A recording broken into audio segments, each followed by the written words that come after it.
आज का हमारा टॉपिक है आइसोमॉर्फिज्म। आइसोमॉर्फिज्म क्रिस्टलाइन सॉलिड की एक इम्पॉर्टेंट कैरेक्टरिस्टिक है। वर्ड आइसो का मतलब है सेम और मॉर्फ को वर्ड यूज किया जाता है शेप या फॉर्म्स के लिए। आइसोमॉर्फिज्म क्या है? चलिए डेफिनेशन को देखते हैं। The phenomena of existence of different substances with same crystalline forms or shapes is called isomorphism. Such compounds are called isomorph of each other. Friends, याद रखिए कि जब different substances same crystalline form में exist करेंगे तो इस phenomena को हम कहते हैं isomorphism और ये compounds एक दूसरे के isomorph कहलाते हैं। एग्जाम्पल हम लेते हैं, हमारे पास एग्जाम्पल है सोडियम क्लोराइड की, सोडियम ब्रोमाइड की और मैग्नीशियम ऑक्साइड की। अब ये तीनों जो हैं हम कहते हैं कि एक दूसरे के आइसोमॉर्फ हैं। क्यों? क्योंकि सोडियम क्लोराइड, सोडियम ब्रोमाइड और मैग्नीशियम ऑक्साइड तीनों जिस क्रिस्टलाइन फॉर्म में एग्जिस्ट करते हैं वो है क्यूबिक क्रिस्टलाइन फॉर्म।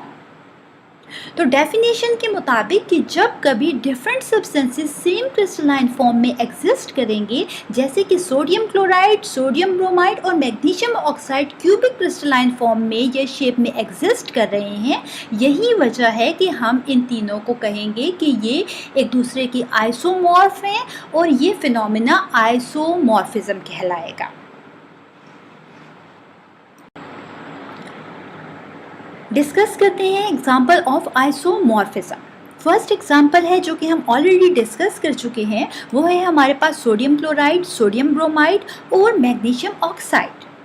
ये तीनों एक दूसरे के आइसोमॉर्फ इसलिए कहलाते हैं क्योंकि ये तीनों जो हैं ये क्यूबिक क्रिस्टलाइन फॉर्म में एग्जिस्ट करते हैं।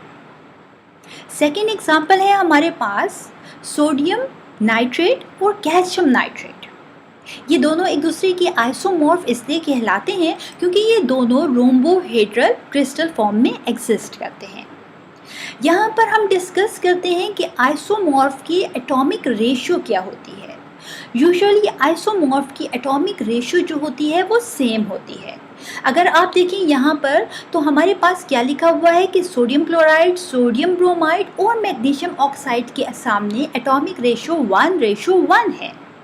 ऐसा क्यों है, चलिए जानते हैं।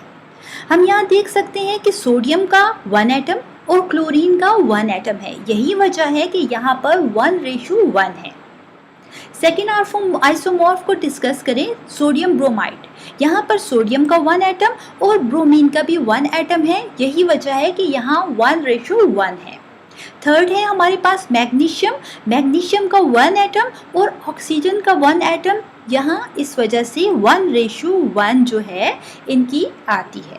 ठीक है, तो आप देख सकते हैं कि ये तीनों आइसोमॉर्फ जो हैं इनकी एटॉमिक रेशियो सेम है। सेकेंड, अगर हम सोडियम नाइट्रेट और कैल्शियम कार्बोनेट की बात करें तो यहाँ सोडियम का 1 एटम, नाइट्रोजन का 1 एटम और ऑक्सीजन की 3 एटम्स होने की वजह से यहाँ हमने 3 लिखा है। तो यहाँ रेशियो 1:1:3 है।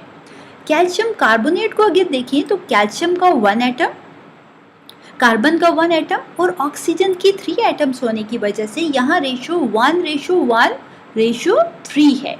ठीक है, तो ये दोनों आइसोमॉर्फ जो हैं यहाँ पर भी इनका एटॉमिक रेशियो सेम है। यही वजह है कि कहा जाता है कि आइसोमॉर्फ का यूजुअली एटॉमिक रेशियो सेम होता है, लेकिन ये ज़रूरी नहीं है। जैसे कि हम जानते हैं कि आइसोमॉर्फ सेम क्रिस्टलाइन फॉर्म में एग्जिस्ट करते हैं और ये इस वजह से क्योंकि यहाँ पर जो अरेंजमेंट होती है पार्टिकल्स की सेम होती है, यही वजह है कि इनकी क्रिस्टलाइन फॉर्म या शेप भी सेम होती है।